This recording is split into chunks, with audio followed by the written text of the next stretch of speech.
So இந்த வீடியோவில் நம்ம பார்ட் 5 தான் பார்க்க போகிறோம். ஸோ ஆல்ரெடி நம்ம பார்ட் 4 வரைக்கும் பார்த்துருக்கோம் இல்லையா? ஸோ இந்த வீடியோவில் வந்து நம்ம பார்ட் 5க்கான ஒரு 100 கலைச்சொற்கள் தான் பார்க்க போகிறோம். ஓகேவா? ஸோ ரொம்ப சிம்பிளாக தான் இருக்கும். நோட் பண்ணி எழுதிக்கோங்க. ஸோ அதுதான் ரொம்ப பெட்டர் வே. ஓகே, ஃபர்ஸ்ட் இது பாருங்க. கியூபிட்டல் அப்படின்னா முழங்கை பின்புறம் சார் அப்படின்னு அர்த்தம். கியூபிட்டல் அப்படின்னா முழங்கை பின்புறம் சார். கியூபிட்டல் ஃபோசா அப்படின்னா முழங்கை பள்ளம் அப்படின்னு அர்த்தம். ஓகே, கியூபிட்டல் ஃபோசா அப்படின்னா முழங்கை பள்ளம். கியூபாய்டு அப்படின்னா கனசதுரம் அல்லது கியூபாய்டு அப்படின்னு அந்த வார்த்தையே கொடுத்துருக்காங்க. ப்ளஸ் கனசதுரம் அப்படின்ட்டு நம்மளுக்கு தமிழில் தெரியும். ஓகேவா? ஸோ அடுத்து கியூனட்டஸ் அப்படின்னா தோல் தசை அப்படின்னு அர்த்தம். கியூனட்டஸ் அப்படின்னா தோல் தசை. கியூனிஃபார்ம் அப்படின்னா ஆப்புரு அப்படின்னு அர்த்தம். ஓகேவா? ஸோ இப்படி தான் வந்து அந்த புத்தகத்தில் கொடுத்துருக்காங்க. ஸோ அதற்கான தமிழ் வார்த்தையை தெரிஞ்சுக்கிறது தான் ரொம்ப பெட்டர். ஓகேவா? அந்த கலைச்சொல் பேரகராதி அந்த புத்தகத்தில். ஓகேவா? அடுத்து கியூனஸ் அப்படின்னா ஆப்பு அப்படின்னு அர்த்தம். ஸோ கியூனிஃபார்ம் அப்படின்னா ஆப்புரு இப்படி தான் கொடுத்துருக்காங்க. கியூனியஸ் அப்படின்னா ஆப்பு அல்லது உருவான அப்படின்னு அர்த்தம். ஸோ எலும்பு எதுவும் உருவாகக்கூடிய அந்த தன்மையை தான் இப்படி சொல்றாங்களா என்னமோ தெரியல, பட் தெரிஞ்சுக்கோங்க. ஓகேவா? அடுத்து கியூ ரேட் அப்படின்னா குணமுறு வீதம் அப்படின்னு அர்த்தம். கியூ ரேட் அப்படின்னா குணமுறு வீதம் அப்படின்னு அர்த்தம். அடுத்து கியூர்டேஜ் அப்படின்னா சுரண்டும் மருத்துவம். கியூர்டேஜ் அப்படின்னா சுரண்டும் மருத்துவம். கியூரேட்டி அப்படின்னா சுரண்டுதல். ஓகேவா? ஸோ இந்த வார்த்தை ரொம்ப முக்கியம். கொஞ்சம் வித்தியாசமா இருக்கு, தெரிஞ்சுக்கோங்க. கர்லிங்ஸ் அல்சர் அப்படின்னா தீக்காய வயிற்றுப்புண். இந்த அல்சர் அப்படின்னாலே தெரிஞ்சுக்கலாம் வயிற்றுப்புண் அப்படிங்கிறத. பட் கர்லிங்ஸ் அல்சர் அப்படின்னா தீக்காய வயிற்றுப்புண் அப்படின்னு அர்த்தம். ஓகே, அடுத்து 11 கவனிங்க. அடுத்து கியூஷன் அப்படின்னா அணைவு அப்படின்னு அர்த்தம். கஸ்ப் அப்படின்னா இதழ் அல்லது சிப்பிமேடு. ஓகே, கஸ்ப் அப்படின்னா இதழ் அல்லது சிப்பிமேடு. கியூட்டேனியஸ் அப்படின்னா தோல் சார் அப்படின்னு அர்த்தம். ஓகே, அடுத்து கியூட்டேனியஸ் நர்வ்ஸ் அப்படின்னா தோல் நரம்புகள். இந்த கியூட்டேனியஸ் அப்படின்னா தோல் அப்படிங்கிறத மட்டும் ஞாபகம் வச்சுக்கோங்க. அடுத்தடுத்து நம்ம ஈஸியா ஃபைண்ட் பண்ணிட முடியும். ஓகே, அடுத்து கியூட்டிஸ் லாக்ஸா அப்படின்னா தொங்கு தோல் அப்படின்னு அர்த்தம். கியூட்டிஸ் லாக்ஸா அப்படின்னா தொங்கு தோல். அடுத்து சயனோசிஸ் அப்படின்னா நிலம் பாரித்தல் அல்லது நிலம் பாரிப்பு அப்படின்னு அர்த்தம். சயனோசிஸ் அப்படின்னா. ஓகேவா? அடுத்து சைக்ளோபெல்ஜியா அப்படின்னா சுழல்வாதம். சைக்ளோபெல்ஜியா அப்படின்னா என்ன? சுழல்வாதம். அடுத்து சைக்ளோப்ஸ் அப்படின்னா நுதற்கண்ணி அப்படின்னு அர்த்தம். சைக்ளோப்ஸ் அப்படின்னா என்ன? நுதற்கண்ணி. அடுத்து சயனோசிஸ் அப்படின்னா நிலப்படர்வு அப்படின்னு அர்த்தம். சயனோசிஸ் அப்படின்னா என்ன? நிலப்படர்வு. அடுத்து சிஸ்டோ டெனோமா அப்படின்னா நீர்மக்கோளம் அப்படின்னு அர்த்தம். ஓகேவா? சிஸ்டோ டெனோமா அப்படின்னா நீர்மக்கோளம். அடுத்து 21 கவனிங்க. சிஸ்டிக் ஆர்டரி அப்படின்னா பித்தகத்தமணி அப்படின்னு அர்த்தம். சிஸ்டிக் ஆர்டரி அப்படின்னா பித்தகத்தமணி. சிஸ்டிக் ஹைக்ரோமா அப்படின்னா நீர்க்கடலை. சிஸ்டிக் ஹைக்ரோமா அப்படின்னா நீர்க்கடலை. அடுத்து சிஸ்டோசீல் அப்படின்னா சிறுநீர்ப்பை இறக்கம். அந்த குடல்வால் அந்த மாதிரி சொல்லுவாங்க இல்லையா? ஸோ அதான் சொல்றாங்க, பட் தெரிஞ்சுக்கிறது ரொம்ப பெட்டர். ஓகே, அடுத்து சிஸ்டோகிராம் அப்படின்னா சிறுநீர்ப்பை கதிர்படம். இந்த கிராம் அப்படின்னாலேவும் அந்த ஒரு எப்படி சொல்றது, இசிஜி எடுத்தா ஒரு ஸ்ட்ரக்சர் கிடைக்கும் இல்லையா? ஸோ அதை தான் வந்து அப்படி சொல்றாங்க. அந்த கிராம் அப்படிங்கிற வார்த்தையை வச்சு நீங்க ஸோ இந்த மாதிரி கதிர்படம் வரைபடம் அப்படின்னு முடியும். ஸோ அந்த சென்டென்ஸை நீங்க ஃபைண்ட் பண்ண தெரிஞ்சிருக்கணும். ஓகேவா? ஸோ அதுக்காக தான் சொல்றேன். அடுத்து சிஸ்டோபிளாஸ்டி அப்படின்னா சிறுநீர்ப்பை சீரமைப்பு அப்படின்னு அர்த்தம். ஓகே, சிஸ்டோஜெனடிக்ஸ் அப்படின்னா உயிரணு மரபியல். சிஸ்டோஜெனடிக்ஸ் அப்படின்னா உயிரணு மரபியல். அடுத்து சைட்டோகைனசிஸ் அப்படின்னா செல் மாற்றங்கள் அப்படின்னு அர்த்தம். சைட்டோகைனசிஸ் அப்படின்னா செல் மாற்றங்கள். சைட்டோலாஜி அப்படின்னா உயிரணுயியல். அடுத்து செல்லியல் அப்படின்னு அர்த்தம். ஸோ இதை நீங்க தெரிஞ்சுக்கணும். ஓகேவா? ஸோ சைட்டோலாஜி அப்படின்னா உயிரணுயியல், அது செல்லியல் அப்படின்னு அர்த்தம். அடுத்து சிஸ்டிக் டக்ட் அப்படின்னா பித்த நாளம் அப்படின்னு அர்த்தம். சிஸ்டிக் டக்ட் அப்படின்னா பித்த நாளம். சைட்டோலைசிஸ் அப்படின்னா உயிரணு அழிவு அப்படின்னு அர்த்தம். சைட்டோலைசிஸ் அப்படின்னா உயிரணு அழிவு. ஓகேவா? அடுத்து 31 கவனிங்க. சைட்டோபிளாசம் அப்படின்னா செல் பிளாசம் அப்படின்னு அர்த்தம். இது நம்ம ஈஸியாக ஃபைண்ட் பண்ண முடியும்.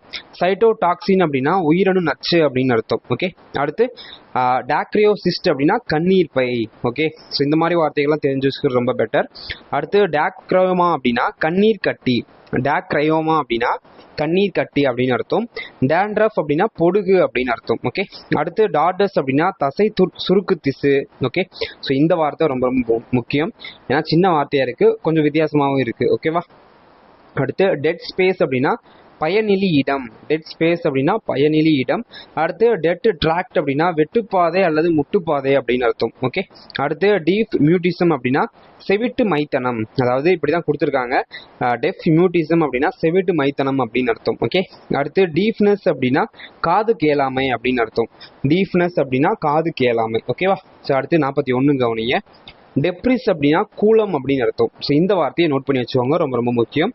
அடுத்து டெசிடியா அப்படின்னா விதிர்ச்சவ்வு. டெசிடியா அப்படின்னா விதிர்ச்சவ்வு அப்படின்னு அர்த்தம். ஓகே, டெசிடியல் கேஸ்ட் அப்படின்னா உதிர்ச்சவ்வு வார்ப்புகள் அப்படின்னு அர்த்தம். ஓகே, அடுத்து டெஸ்கிரசென்டோ அப்படின்னா ஒடுங்கு வீச்சு அப்படின்னு அர்த்தம். டெஸ்கிரசென்டோ அப்படின்னா ஒடுங்கு வீச்சு.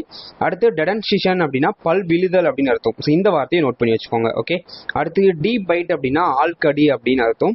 டீப் ஃபேசியா அப்படின்னா ஆள் படலயம் அப்படின்னு அர்த்தம். ஓகே, அடுத்து டீப் ஜாயின்ஸ் அப்படின்னா ஆழ்நிலை மூட்டுகள். டெஃபிபிரிலேட்டர் அப்படின்னா உதறல் நீக்கி அப்படின்னு அர்த்தம். ஓகேவா, அடுத்து டிஃபார்மேஷன் அப்படின்னா உருக்குலைதல். ஃபார்மேஷன் அப்படின்னா ஒரு விஷயம் உருவாகிறத வந்து ஃபார்மேஷன் அப்படின்னு நம்ம சொல்லுவோம். டிஃபார்மேஷன் அப்படின்னா உருக்குலைதல் அப்படின்னு அர்த்தம். ஓகேவா, ஸோ அடுத்து 51 கவனிங்க.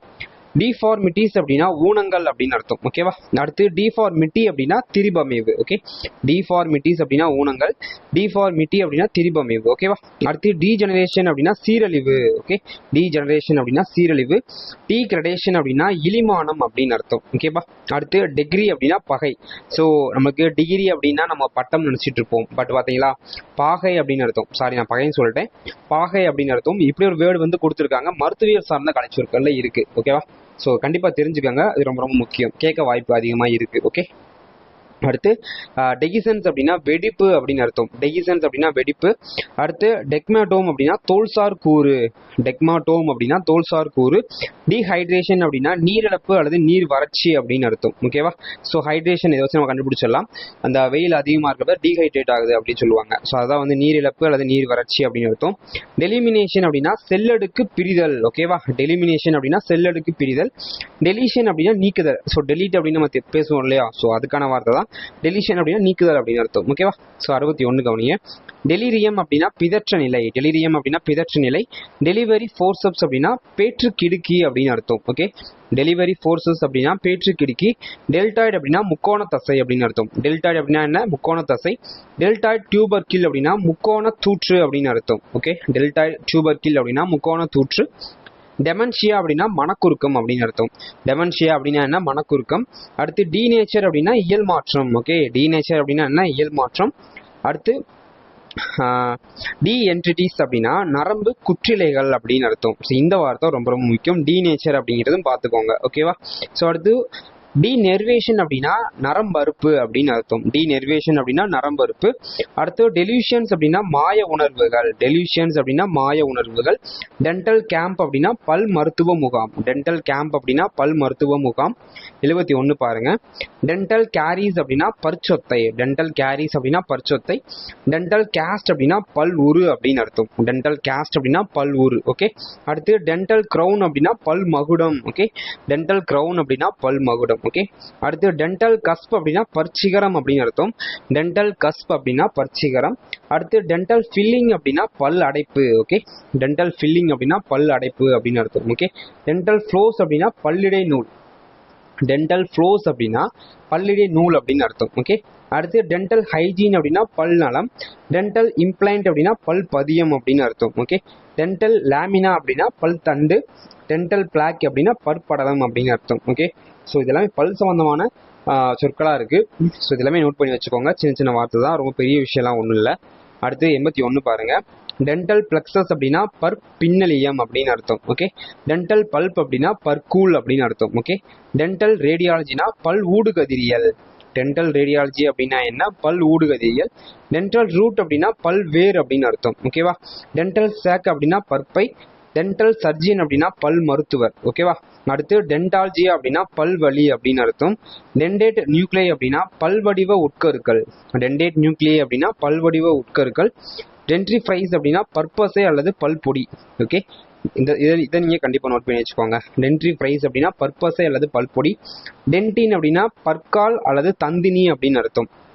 ஸோ இந்த தந்தினி அப்படிங்கிறது என்ன அப்படின்னா, இப்போ பல்லு வந்து நம்மளுக்கு எலும்பின் ஒரு பகுதி தான் வந்து பல்லு. ஸோ அந்த பல்லுக்கு மேலே வந்து அந்த வெண்மையான ஒரு படலை வந்து உருவாகும், அந்த பல்லை வந்து சேவ் பண்ணுறதுக்காக. ஓகேவா, ஸோ அதுதான் வந்து தந்தினி அப்படின்னு நம்ம சொல்கிறோம். ஸோ அதான் வந்து கொடுத்துருக்காங்க. டென்டின் அப்படின்னா பற்கால் அல்லது தந்தினி அப்படின்னு அர்த்தம். தூய தமிழ் வார்த்தையை கொடுத்துருக்காங்க. டென்டின் அப்படின்னாலும் தந்தினி தான். ஸோ இந்த வார்த்தையை நோட் பண்ணி வச்சுக்கோங்க. ஓகேவா, அடுத்து டென்டின் சென்சிட்டிவிட்டி அப்படின்னா தந்தினி கூச்சம். நான் சொன்னேன்னா அந்த அந்த வெள்ளைத்தன்மை குறையும் போது கூச்சம் ஏற்படும். சூடாக ஏதாவது குடிக்கும்போது, குளிர்ச்சியாக குடிக்கும்போது அந்த கூச்சம் வருது இல்லையா, ஸோ அதான் சொல்கிறாங்க. டென்டின் சென்சிட்டிவ் அப்படின்னா தந்தினி கூச்சம். டென்டின் ஆர்கனைசைஸ் அப்படின்னா தந்தினி ஆக்கம் அப்படின்னு அர்த்தம். அடுத்து டென்சிஷன் அப்படின்னா பல் அமைவு அப்படின்னு அர்த்தம். டென்சிஷன் அப்படின்னா பல் அமைவு. டென்ச்சர் அப்படின்னா செயற்கை பல் அல்லது கட்டுப்பல் அப்படின்னு அர்த்தம். டென்ச்சர் அப்படின்னா செயற்கை பல் அல்லது கட்டுப்பல். டென்ச்சர் ஸ்டொமேட்டிட்டிஸ் அப்படின்னா செயற்கை பல் அல்லது வாய்ப்புண் அப்படின்னு அர்த்தம். அடுத்து டியோடோரண்ட் அப்படின்னா நாற்றம் அகற்றி. டியோடோரண்ட் அப்படின்னா நாற்றம் அகற்றி. டீபோலரைசேஷன் அப்படின்னா முனைவு நீக்கம். ஸோ இதையும் நீங்கள் தெரிஞ்சு வச்சுக்கோங்க. டிப்ரெஸ் அப்படின்னா தாழ்த்துதல். டிப்ரெஷன் அப்படின்னா மனத்தளர்ச்சி அல்லது மனத்தளர்ச்சி நோய் அல்லது மனச்சோர்வு அப்படின்னு அர்த்தம். ஸோ இது எல்லாமே பார்த்தாச்சு. 100மே ரொம்ப ரொம்ப சிம்பிள் தான், ரொம்ப பெரிய விஷயம் இல்லை. அது எல்லாத்தையுமே தயவு செஞ்சு ஒன் ஆர் 2-3 டைம்ஸ் படிச்சிங்கனாலே போதும். கண்டிப்பாக இது உங்களுக்கு யூஸ்ஃபுல்லாக தான் இருக்கும். நான் வந்து சும்மா ஏனோ தானெல்லாம் கொடுக்கல, ஏதோ நம்ம கொடுக்கணும் வீடியோக்கு அப்படிலாம் கொடுக்கல. கண்டிப்பாக இது வந்து நீங்கள் இப்போ இருக்கக்கூடிய சிலபஸ்க்கு குரூப் 4 சிலபஸ்க்கு ஏற்றது தான். மற்ற அகாடமியில் எப்படி கொடுக்குறாங்கன்னு தெரியல. பட் நான் உங்களுக்கு ஆல்ரெடி கேட்ட எந்த பாட்லேருந்து கேட்டாங்களோ கலைச்சொல் பேரகராதி அந்த புத்தகத்துலேருந்து தான் கொடுத்துருக்கேன். ஏன்னா எல்லாருமே ஸ்கூல் புக்கில் இருக்கக்கூடிய கலைச்சொல்கள்லாம் படிச்சுட்டு வந்துடுவாங்க ரொம்ப ஸ்ட்ராங்கா. இப்போ 1,00,000 பேர் போட்டி போடுறாங்கன்னா அந்த 1,00,000 பேருமே ஸ்கூல் புக்கில் இருக்கக்கூடிய கலைச்சொற்களை படிச்சுட்டு வந்துடுவாங்க, எதை கேட்டாலும் சொல்லுவாங்க. பட் அதெல்லாம் தாண்டி யாருக்கு அந்த இடத்துல இந்த மாதிரி கலைச்சொற்கள் தெரியுது அப்படிங்கிறவங்களுக்கு தான் அந்த ஜாப் வந்து கிடைக்கும். ஓகேவா? ஸோ அதனால தான் நீங்கள் ஒரு ஜாப் எடுக்கணும் அப்படின்னா இதெல்லாம் நீங்கள் ஒரு ரொம்ப இதாக இப்படிலாம் இருக்குது இதெல்லாம் எழுதணுமா அப்படின்னு நீங்கள் அசால்ட்டாக போனீங்கன்னா அது உங்களோட தனிப்பட்ட விருப்பம். பட் இதெல்லாம் தாண்டி நம்ம மேலே வரணும் அப்படின்னா கண்டிப்பாக அதை நோட் பண்ணி வச்சுக்கோங்க. ரொம்ப யூஸ்ஃபுல்லான ஒன்று தான். ஓகேவா? ஸோ மித்த வீடியோவில் இருக்கக்கூடிய கலைச்சொற்களும் எடுத்து நோட் பண்ணி வச்சுக்கிறது ரொம்ப பெட்டர். ஏன்னா நீங்கள் ஒரு வீடியோவில் கலைச்சொற்கள் சும்மா பார்த்துட்டு போகிறத தாண்டி மற்ற வீடியோவில் இருக்கக்கூடிய எல்லா கலைச்சொற்களும் எடுத்து எழுதுங்க. அது கண்டிப்பாகவே யூஸ்ஃபுல்லாக இருக்கும். ஓகேவா? ஸோ இப்போ நினச்சாலும் நீங்கள் ஃபஸ்ட் டைம் வரீங்கன்னா மறக்காம லைக் அண்ட் சப்ஸ்கிரைப் பண்ணிக்கோங்க. என்ன எனக்கு வீடியோ கொடுக்க மோட்டிவேஷனாக இருக்கும். ஓகேவா? So thank you friends. தேங்க்யூ.